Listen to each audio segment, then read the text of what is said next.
Most of the advice on how to be consistent online is built on an outdated model of self leadership. It tells you to be a commander of your own life. It demands brute force, relentless discipline, and endless willpower. It treats your brain like a machine that just needs to be pushed harder. I know because I tried to command myself for years.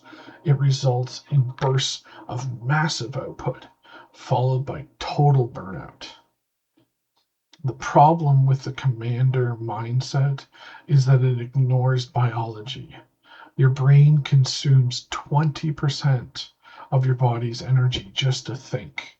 When you rely on willpower to force yourself to work, you are draining the exact tank you need to actually do the creative heavy lifting.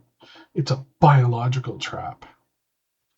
I realized that sustainable progress isn't about eliminating friction. It's about holding two opposing ideas at the same time and letting them work together. It's a paradox. You have to stop trying to force the outcome and start cultivating the environment. You have to build a system that expects you to get tired, expects the internet to break, expects motivation to vanish, and confidence to be low. When I stopped acting like an employee of the algorithm and started acting like the architect of a system, everything changed. I stopped judging my days by how hard I worked and started judging them by whether the baseline held. Here is exactly how that system is built. Designed for friction, the fragility of a perfect day. If your progress depends on getting 8 hours of sleep and having perfect internet, feeling incredibly motivated and confident, you haven't built a system. You've built a trap. The real world is messy. The internet drops out, errands take twice as long, you wake up exhausted, your brain robs you of confidence by bringing up past failures. A robust system doesn't try to eliminate that friction, it absorbs it. The first mechanical change I made was how I view batching. Most productivity gurus teach batching as a way to squeeze more output into a single day. I treat it as a shield. When I have high energy and a clear head, I do the work in advance, not to get ahead, but to build a buffer. Batching is the container that keeps the core of the work safe from the chaos of tomorrow. I didn't need more ideas. I needed a way for ideas to grow without collapsing under pressure. What changed everything was realizing that structure doesn't have to command behavior, it can simply hold it. Instead of waking up every day and asking, what should I do now? I built a small, repeating landscape.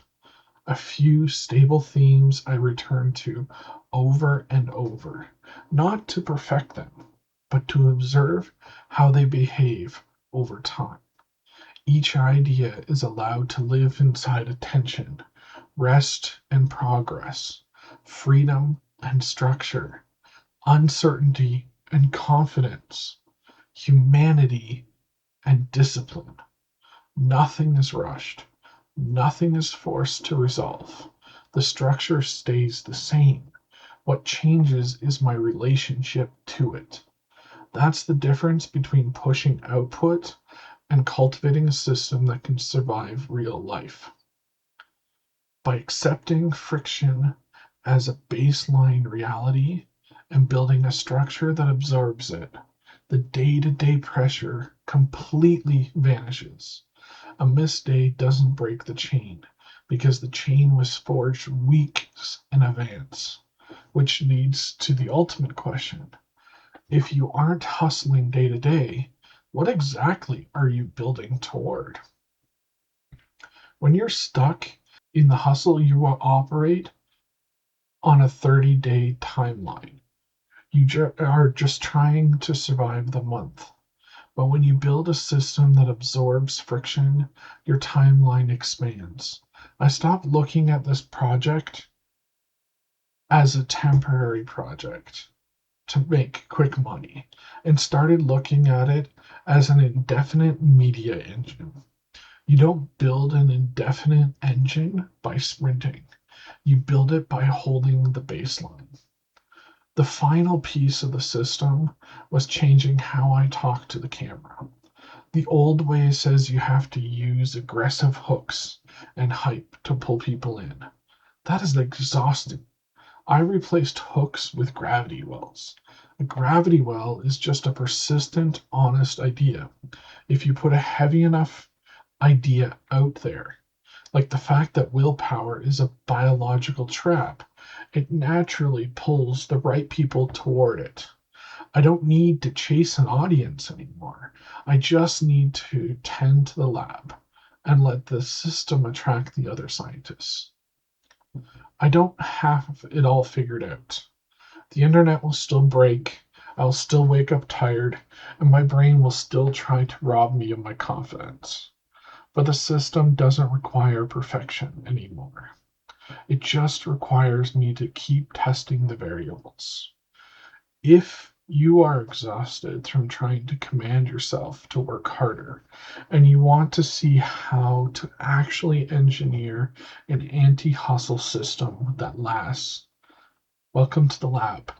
Pull up a chair. Tomorrow we test again.